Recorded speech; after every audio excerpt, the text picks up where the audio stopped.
Hello दोस्तों, कैसे हैं आप लोग। उम्मीद करती हूँ खुश और ठीक होंगे। मैं जानती हूँ कि आप लोग सोच रहे होंगे कि मैं 4-5 महीनों से कहाँ थी। सच ये है कि शुरू में सब नॉर्मल था। मैं बस थक गई थी, ब्रेक लेना चाहती थी। इसलिए मैं और मेरी फैमिली हम अपने एक विलेज में गए थे, जहाँ पे हम बहुत अरसे के बाद गए थे। दुनिया बहुत आगे चली गई है, लेकिन वहाँ के लोग आज भी बहुत ही पुरानी बातें करते हैं। और सच पूछे तो मुझे वो सब सुनने मज़ा आता था। बड़ों के किस्से, पुरानी बातें और कुछ बातें ऐसी कि सुनकर बंदा हैरान भी हो जाता था और यकीन करना बहुत ही मुश्किल होता था। काफ़ी ऐसी स्टोरीज़ जो कि हॉरर और हॉन्टेड थी, लेकिन मुझे कभी भी इन सब चीज़ों पे बिलीव नहीं हुआ। मुझे लगता था कि ये सब बनावटी कहानियाँ हैं, ये सब लोग लोगों को डराने के लिए सब कहानियाँ बताते हैं। लेकिन एक दिन मैं एक बूढ़ी अम्मा से एक कहानी सुन रही थी। वो बता रही थी कि इधर एक घर है जो कि बहुत साल पुराना है, तकरीबन 1.5 से 2 साल उसे हो चुके हैं। अगर कभी उसके मालिक उधर रहने आए तो कुछ नहीं होता, लेकिन अगर कोई छुप कर या कोई ऐसा इंसान जो कि उनकी फैमिली में से ना हो, अगर वो उस घर में जाता है तो उसके साथ बहुत ही अजीब और खौफनाक वाक़ये होते हैं। मुझे इस बात पे यकीन नहीं था। मुझे लगा शायद ये उस घर में कोई ना जाए, इसलिए ऐसी स्टोरीज़ बताते हैं। एक दिन शाम के शायद 7 बज रहे थे। मैंने सोचा मैं और मेरी एक कज़न लैला, हम दोनों जाएंगे उस हवेली में और वहाँ से नीचे बेस वाली जगह से हम लोग घूम के आ जाएंगे। तकरीबन 7 के आसपास टाइम था। हम लोग वहाँ पे गए। हमने एक बस एक पानी की बोतल उठाई और वहाँ पे हम बिना किसी को बताए चले गए थे। जैसे हम उधर एंटर हुए उस घर में, हवेली में, तो उधर एक ठंडी हवा सी महसूस हुई, जबकि बाहर बहुत ही गर्मी का माहौल था। हम जैसे अंदर गए, एक ठंडी सी हवा, जैसे किसी ने एयर कंडीशनर ऑन किया हो। खैर, हमने सब कुछ इग्नोर किया। हमें लगा घर शायद बंद था, इसलिए ऐसा हुआ है। हम थोड़ा और आगे गए तो एक बड़ी सी दीवार थी। उस पे जैसे पेंटिंग जैसी बनी हो, लेकिन दीवारों पर। हम वो सब देखते देखते जैसे ही आगे बढ़े तो हमें लगा जैसे पेंटिंग मूव हुई है या उसमें से कुछ हिला है। तो मैंने अपनी कज़न को बताया। उसने कहा, "ये तुम्हारे दिमाग का वहम है। तुम्हें जो उस बूढ़ी अम्मा ने स्टोरीज़ बताई हैं, तुम्हारे दिमाग पर उसका असर हुआ है।" खैर, मैंने फिर से इग्नोर किया। हम अंदर की तरफ गए। एक बड़ा सा गेट था। हम लोग उधर से अंदर गए तो उनका एक बहुत बड़ा हॉल था, लेकिन सब कुछ पत्थरों से बना हुआ था। आजकल के घरों की तरह बिल्कुल नहीं था। सब कुछ पत्थरों से कंस्ट्रक्टेड था, बड़े बड़े पिलर्स से उधर। तो हम इधर घूमते घूमते इधर उधर देख रहे थे, तो हमें ऐसा लगा कि कोई हमें देख रहा है एक दीवार की साइड पे से। मैंने फिर से अपनी कज़न को बताया। उसने कहा, तुम ये वहम पालना छोड़ो और थोड़ा और हम घूमते हैं, फिर हम वापस चलते हैं। मैंने कहा ठीक है। मैंने अपना वीडियो भी ऑन की।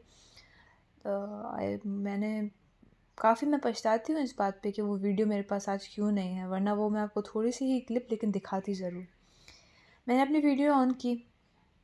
मैंने अपनी कज़न को कहा, हम फर्स्ट फ्लोर पे चलते हैं। रूम्स के दरवाजे वगैरह हर चीज़, मतलब मुझे थोड़ा पुरानी चीज़ें देखने का शौक़ था, और वो भी इतनी पुरानी हवेली। तो बस एक्सप्लोर करने के लिए ही हम लोग फर्स्ट फ्लोर पे गए थे। तो उधर हमें एक चीख सुनाई दी एक रूम के अंदर से, जैसे किसी बच्चे ने या किसी लड़की ने चीखा हो। आज तक वो, खैर, आवाज़ बहुत ही अजीब सी थी। हम उस दरवाज़े के पास गए, दरवाज़े को खोलने की कोशिश की तो वो दरवाज़ा लॉक था। वो काफ़ी हमने ज़ोर लगाया, नॉक किया, कोई है, तो पर आवाज़ नहीं आई। मुझे डर सा लगा। मैंने अपनी कज़न को कहा, चलो अब हम वापस चलते हैं, मगरिब का टाइम हो रहा है, सही भी नहीं होता है ऐसे इस टाइम पे। मैंने कहा उसे, चलो। उसने तो वो दरवाज़ा पकड़ के ना वहीं पे रुक गई। मैंने कहा, लैला चलो अब यहाँ से। वो तब भी उधर से हिल नहीं रही थी। मैंने जैसे उसे हाथ लगाया तो इतनी ठंडी थी उस वक़्त, इतनी ठंडी थी जैसे वो कोई फ्रिज में बैठी हुई हो। मैं डर के पीछे हो गई, मैं चीखना शुरू हो गई, बहुत ज़ोरों से मैं चिल्लाना शुरू कर गई। पर वो उधर ही दरवाज़ा मतलब पकड़ के ऐसे फ्रीज़ हो गई थी। मैं उधर से भागी। जैसे मैं भाग रही थी, बहुत स्पीड से मैं भागी, मेरा पाँव भी स्लिप हुआ और काफ़ी दर्द, आज तक अभी तक मुझे दर्द है उस पाँव, एंकल में, जो मेरा पाँव का एंकल, उसमें अभी तक दर्द है। मैं भागी बहुत स्पीड से। मैं जैसे नीचे हॉल की तरफ उतरी तो उधर देखो पिलर के पास वो लैला उधर खड़ी हुई पिलर के पास, और वो कुछ मतलब पिलर पे खुरेदने की कोशिश कर रही है। मैंने कहा, मैं फिर से उधर चीखी तो उसने कहा, क्या हुआ, चीख क्यों रही हो? मैंने कहा तुम तो ऊपर थी, तुम नीचे कैसे आ गई और ये तुम क्या कर रही हो? उसने कहा नहीं मैं तो नीचे ही थी कब से, और तुम ऊपर गए तो और तुम अचानक गायब हो गई, अभी तुम ऊपर से चीखें मार के आ रही हो, क्या हो गया है? मुझे कुछ उस टाइम समझ नहीं आया। मैं बहुत स्पीड से उधर से भागी, लैला मेरे पीछे भागी है और तकरीबन 1 हफ़्ते तक मुझे बहुत तेज़ फ़ीवर था। मुझे डॉक्टर्स को दिखाया, मेडिसिन्स दी, लेकिन मेरा फ़ीवर हट नहीं रहा था। मुझे बहुत तेज़ फ़ीवर था। तो मेरे अम्मी-अब्बू ने मुझे बहुत डाँटा कि क्यों गई उधर, क्यों आप लोग गए? लेकिन उस टाइम जो मैंने एक्सपीरियंस किया वो मेरे लिए अनएक्सप्लेनेबल है। जो मैंने वीडियो ऑन की हुई थी मेरे फ़ोन में, वो वीडियो नहीं थी। लैला ने कुछ फ़ोटोज़ कैप्चर की थी, उसके पास वो फ़ोटोज़ नहीं थी। हमने अपने पेरेंट्स को बताया, लेकिन किसी ने हम पे यकीन नहीं किया। उन्होंने कहा कि नहीं, आप लोग ऐसी स्टोरी सुनते हो, फिर आप लोग को लगता है, आपका वहम होगा, ये वो बातें। किसी ने हमारी यकीन नहीं किया इस बात का। ख़ैर तकरीबन हमें विलेज में 10 से 15 दिन हो चुके थे। मेरा फ़ीवर आहिस्ता-आहिस्ता हटना शुरू हुआ, लेकिन वीकनेस बहुत ज़्यादा थी बॉडी में। तो एक रात जब मैं सो रही थी तो मुझे ऐसा लगा, मैं रूम में अकेली थी, मैं बेड पर सो रही थी और जो ज़मीन पर वो हमारी मेड होती है ना, वो उधर सो रही थी। तो मुझे ऐसा लगा कि कोई मेरे हाथ पकड़ के दबा रहा है ज़ोर से। मैं अचानक से नींद में से उठी, इधर-उधर देखा, कोई नहीं था, लैंप की हल्की लाइट भी ऑन थी। तो मुझे लगा शायद मेरा वहम है या मुझे वीकनेस हो रही है, मेरा दिमाग थक चुका है या जो हो चुका है मेरे ज़हन में वो सब चल रहा है। लेकिन उसी वक़्त जो मेड थी, जैसे मैंने उठ के अपनी मेड को आवाज़ दी, तो वो मुझे ऐसे आँखें खोल के, फुल आँखें खोल के वो मुझे देख रही थी ऐसे लेटे-लेटे। मैंने कहा क्या हुआ, क्या हुआ? ऐसे क्यों देख रही हो? तो वो मुझे देखे जा रही थी ना। तो मैंने मैंने आवाज़ दी अपने अम्मी-अब्बू को, वो अचानक अंदर आ गए। उन्हें क्या हुआ? मैंने कहा कोई मेरा हाथ पहले दबा रहा था और ये मुझे ऐसे देख रही है। तो उन्होंने जैसे ही मेड को देखा, वो सो रही थी, उसकी ना आँखें खुली हुई थी। तो सबने कहा कि तुम्हारे दिमाग पर असर हो चुका है, जो तुम उधर स्टोरीज़ बना के और देख रहे थे और तुम लोग उधर गए हो। तुम्हें फ़ीवर है, तुम्हारा अभी दिमाग कमज़ोर हुआ पड़ा है। सब हर बात पे सब मुझे ऐसे बोल रहे थे। पर जो सब हुआ वो बहुत ही अनएक्सप्लेनेबल था। मैं ना पहले एक्सप्लेन कर सकी जो वहाँ हुआ, ना मैं बाद में एक्सप्लेन कर सकी जो मेरे साथ थोड़ी-थोड़ी चीज़ें हो रही थी। जो हमारे बैक साइड पे एक लोगों का घर है, मुझे रातों को वहाँ से आवाज़ें सुनाई देती थी।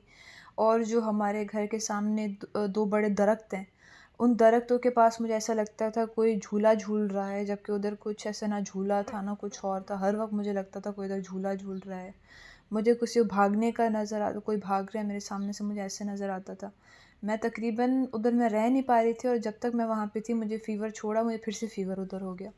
फिर घर वाले मुझे वापस लेकर आ गए विलेज से और काफ़ी टाइम तक मेरी तबीयत ख़राब थी। मैं कुछ नाम चैनल का तो मुझे होश ही नहीं था कि मुझे इधर अपलोड करना होता है या क्या। बहुत टाइम मेरी तबीयत ख़राब थी। मैं जब वापस आई, काफ़ी टाइम तक मैं रूम में हर वक्त रहती थी।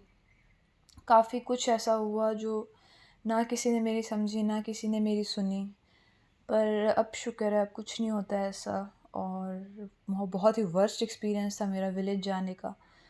गई मैं थी कि माइंड हल्का होगा, रिलैक्स होगा, उधर का नेचर है, उधर सब कुछ अच्छा होता है, लेकिन ऐसा सब हुआ जो कि आई डोंट थिंक सो मैं कभी वापस विलेज जाऊंगी फिर कभी। सो बस सोचा मैं आप लोगों के साथ आज ये स्टोरी शेयर कर लूँ। और एक एडवाइस भी दूँगी कि अगर आपको कोई कहीं जाने से मना करता है तो प्लीज़ उस जगह पे मत जाइएगा। ये सोच के कि हम एक्सपीरियंस करेंगे, हम जाएँगे, कुछ नहीं होता ऐसा, वैसा कुछ नहीं होता। बट आई वुड से कि ऐसा होता है बिल्कुल। और अगर कोई कह रहा है कि ये जगह हॉन्टेड है, आप नहीं जाओ, तो प्लीज़ एहतियात करें, वहाँ पे मत जाइए, क्योंकि ये चीज़ें बिल्कुल एग्ज़िस्ट करती हैं। और बस इतना ही आपको बताना था। अपना ख़्याल रखिएगा। फिर आपसे मैं मिलूँगी और मैं अपनी स्टोरीज़ जल्दी-जल्दी अपलोड करती रहूँगी। फ़िलहाल के लिए मुझे इजाज़त दीजिए, फिर अपनी नेक्स्ट वीडियो में मिलेंगे। तब तक के लिए खुदा हाफ़िज़, टेक केयर।